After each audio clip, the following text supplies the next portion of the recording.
Karibu sana Your Excellency. Karibu sana mgeni rasmi.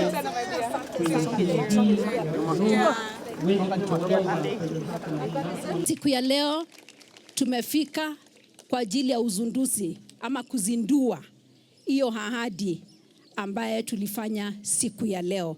Na sisi sote tumeweza kuona kwamba trakta iko hapa na tumeweza kufanya hivyo. Hebu tupigie serikali kuu na serikali ya kaunti makofi kwa ajili ya kazi nzuri. Kwa hivyo watoto, kwa majaliwa ya Mwenyezi Mungu, kwa sababu mnafunga shule leo, wakati niliambiwa kwamba mnafunga shule leo. Kwa hivyo wakati mtarudi shule mtakuwa na maji. Hebu mwangalie mwenzako na umwambie maji. Kwa Kikamba mnaita maji nini? Ati nini? Teguo. Nimesema vizuri? Kwa hivyo wakati mtarudi tutakuwa na maji. Maji ya kukunywa, maji ya kupikia, maji ya kuoga, maji ya kununuzia katika mimea yetu. Ninaona mko na miti mingi sana, miti ya matunda na miti ingine.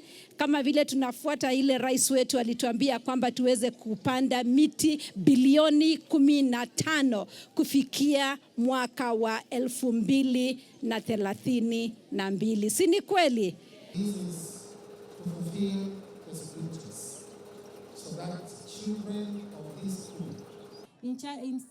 Including the regional coordinator. Thank you very much. Nitaomba tuweze kuondoka, tumwache mgeni rasmi peke yake. Mgeni rasmi kabla ya uzinduzi, tutakuacha mgeni rasmi aweze kuanza. Mheshimiwa Mama now be dedicated.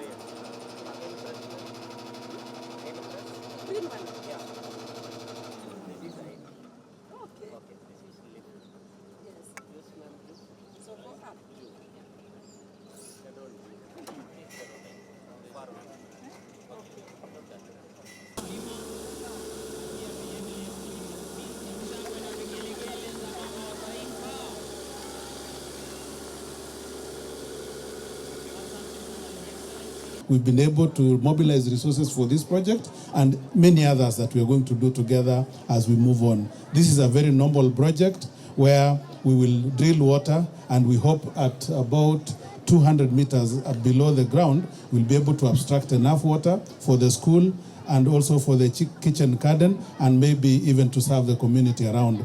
For the greater Makueni, as I had said earlier, we are also doing Thwake Dam, which is nearly completion, and once completed it will supply 200,000 cubic meters per day to the counties of Kitui, Makueni, and also to Machakos.